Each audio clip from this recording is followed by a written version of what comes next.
Fala, meu pessoal, tudo bem com vocês? Estamos com mais um conteúdo, mais uma notícia para vocês.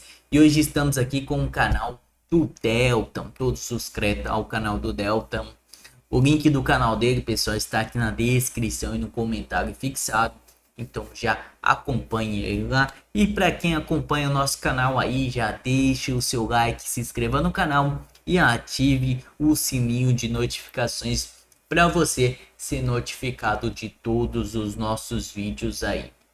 E outra coisa que é muito importante, pessoal, é o seu comentário, a sua opinião, que ajuda demais esse vídeo a engajar e chegar para mais pessoas. Então, deixe o seu comentário, um bom dia, uma boa tarde, um oi, que já ajuda demais esse vídeo aqui, pessoal. E sem enrolações, vamos reagir ao vídeo do Delta. É surreal! Nem a Procuradoria-Geral da República está aguentando mais Alexandre de Moraes. A PGR detonou Moraes por prender ilegalmente um réu do 8 de janeiro. Será que os ventos estão mudando?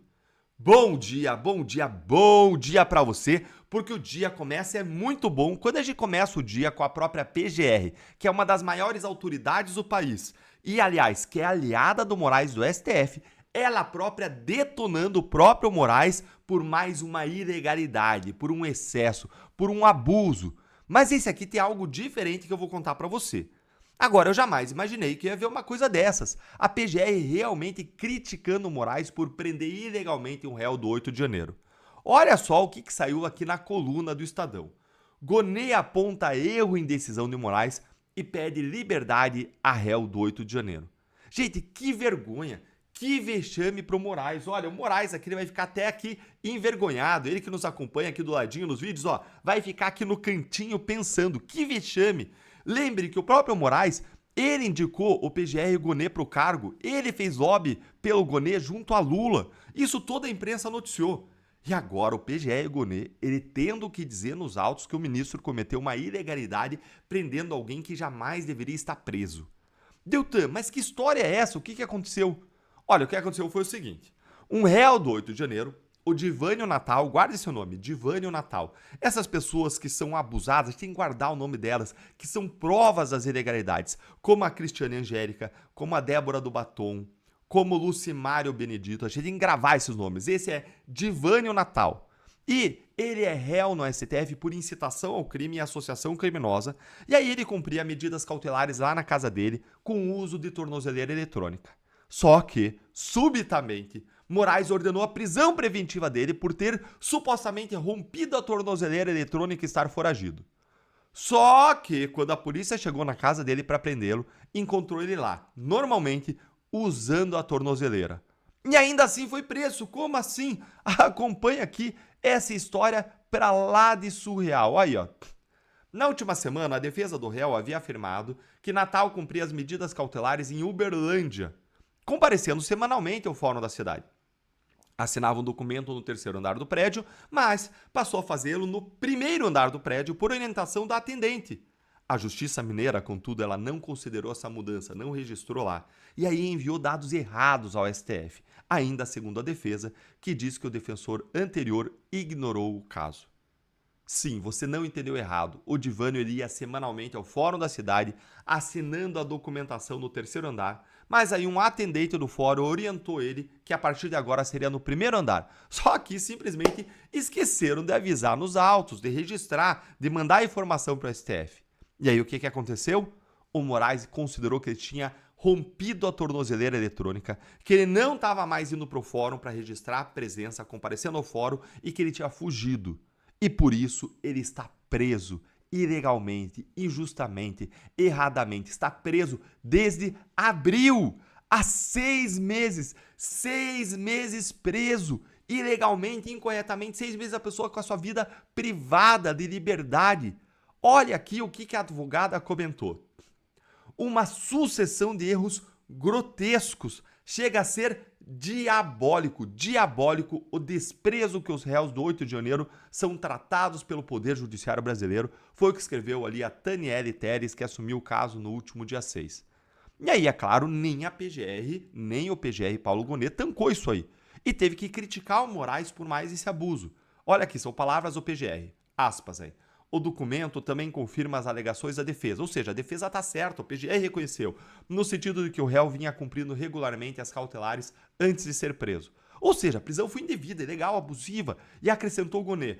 Diante desse novo cenário, a prisão preventiva deve ser revogada. Gente, que novo cenário? Que tá errado, não é novo cenário. O cenário é o cenário certo, nunca o cara violou nada. Aí o Procurador-Geral da República defendeu que Divânio Natal volte a cumprir medidas cautelares como o uso de tornozeleira eletrônica. O que esse caso tem de diferente dos outros abusos de Moraes, Deltan?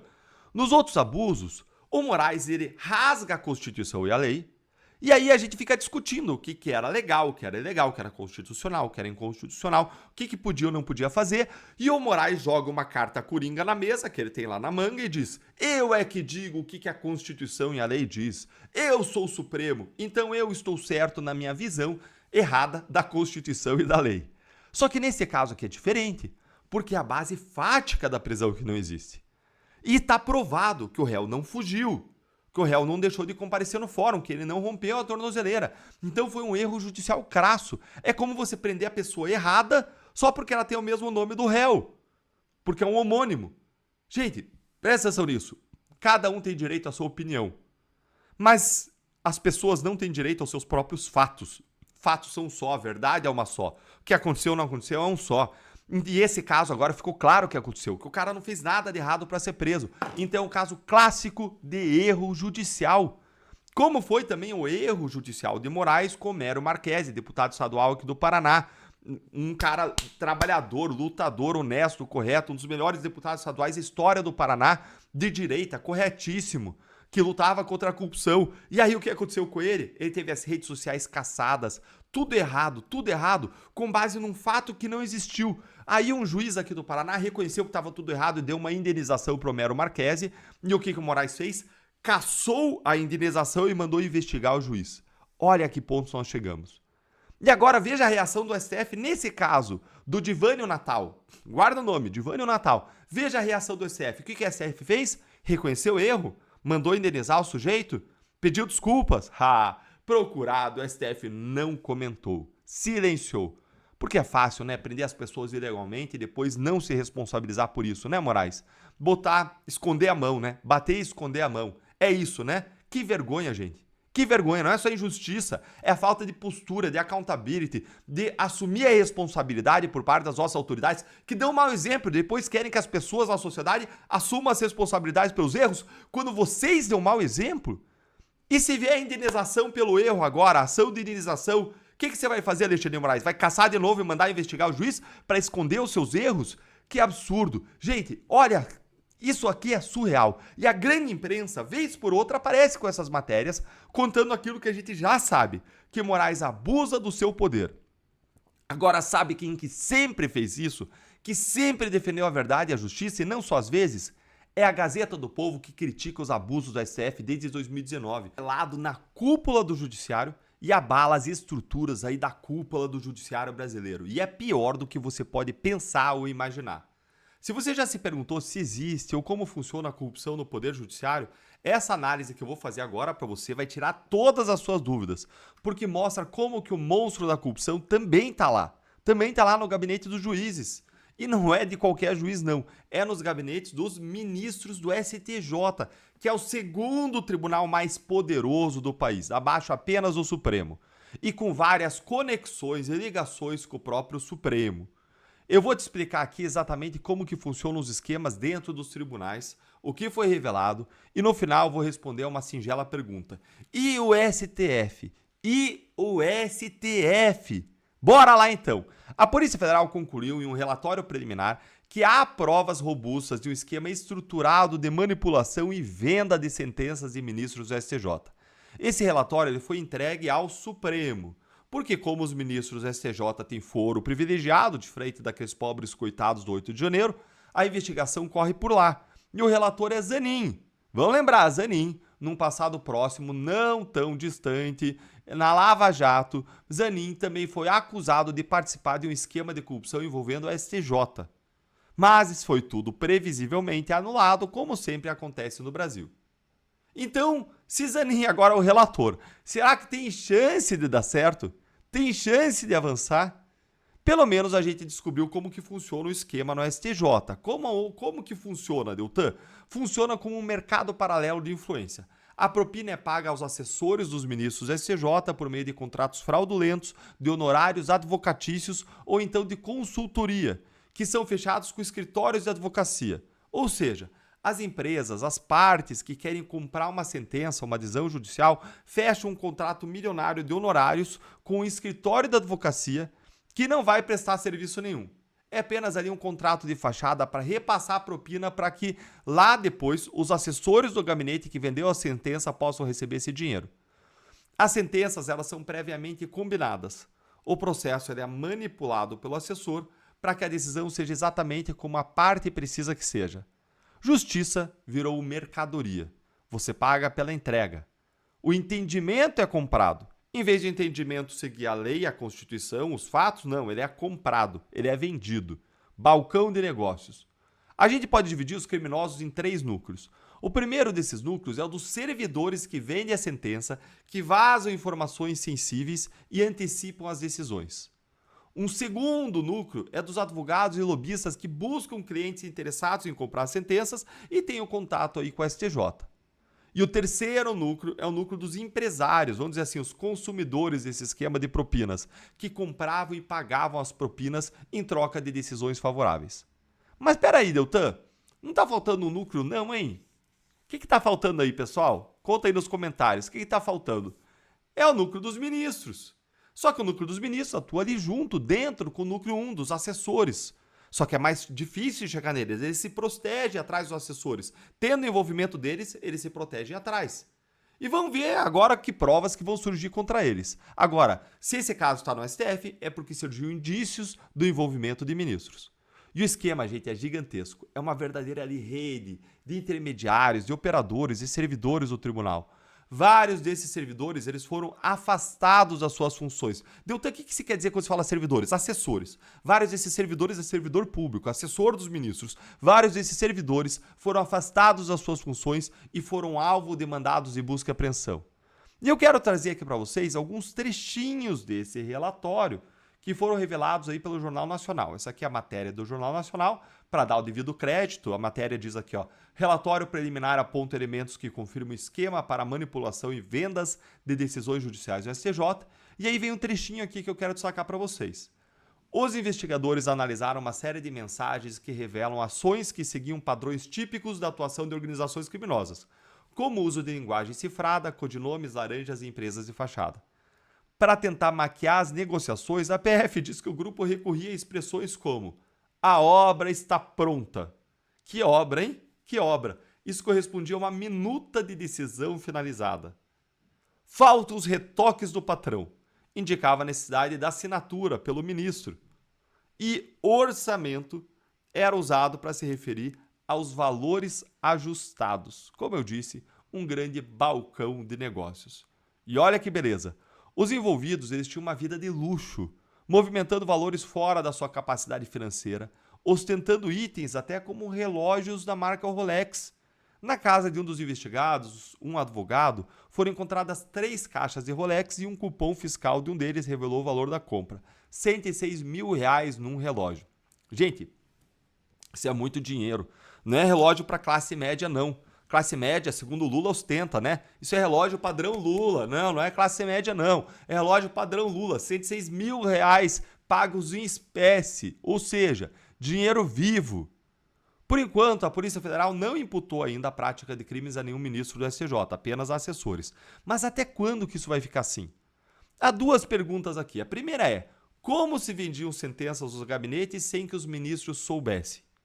É possível, mas é muito improvável que não tivessem ministros envolvidos. Até porque há muito tempo se fala nos bastidores da corrupção de certos ministros do STJ. A minha aposta é que se o STF deixar a Polícia Federal trabalhar, se o Zanin deixar a Polícia Federal trabalhar, meu amigo, as provas vão surgir. Agora, a grande pergunta é, se no STJ, o segundo mais poderoso tribunal do país, se vendem decisões, o que acontece no STF, hein?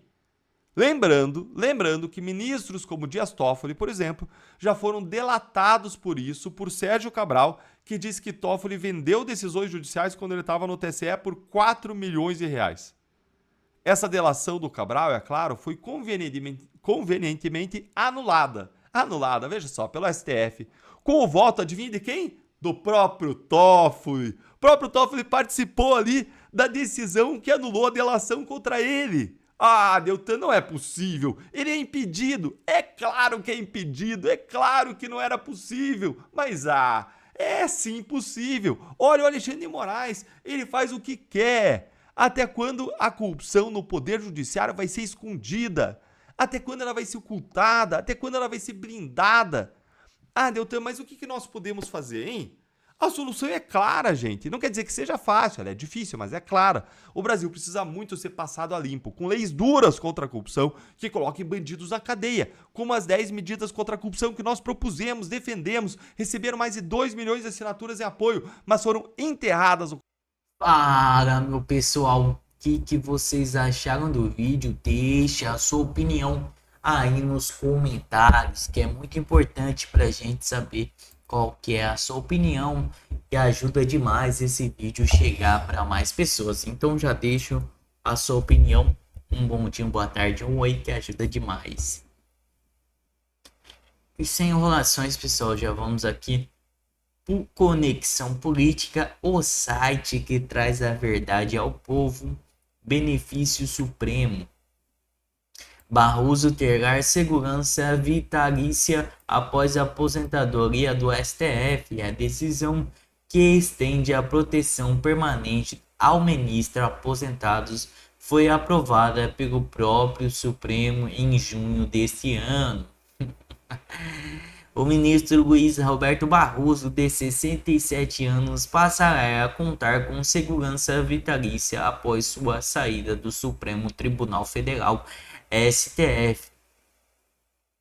A medida é resultado de decisão administrativa aprovada pela própria Corte em junho de 2025, estendendo o benefício anteriormente limitado a 36 meses por tempo indeterminado a todos os ministros aposentados. A mudança do protocolo partiu de um pedido aposentado do ministro Marco Aurélio Melo, que argumentou que a proteção institucional seria necessária para garantir um padrão mínimo de segurança pessoal após cessar o cargo. A proposta foi encaminhada à votação pelo próprio Barroso, que à ocasião justificou o pedido em razão da maior exposição pública de magistrados e dos riscos associados às suas funções judiciais. A aposentadoria de Barroso foi anunciada no dia 9 de outubro, durante a sessão plenária, quando afirmou que chegou o momento de seguir outros rumos. O ministro estava no STF desde 2013 e dados oficiais indicam que o Poder Judiciário Federal destina ao menos 128 milhões em 2025 para serviços de segurança privada, que inclui escolta armada, vigilância em residência e condução de veículos oficiais. A estrutura atende apenas o STF, mas também os tribunais superiores, STJ, Superior Tribunal de Justiça, TS, Tribunal Superior Eleitoral. Autos todos são 828 agentes vinculados aos contratos afirmados com uma empresa terceirizada. Então é isso, pessoal. Muito obrigado a todos por assistir até aqui e até a próxima.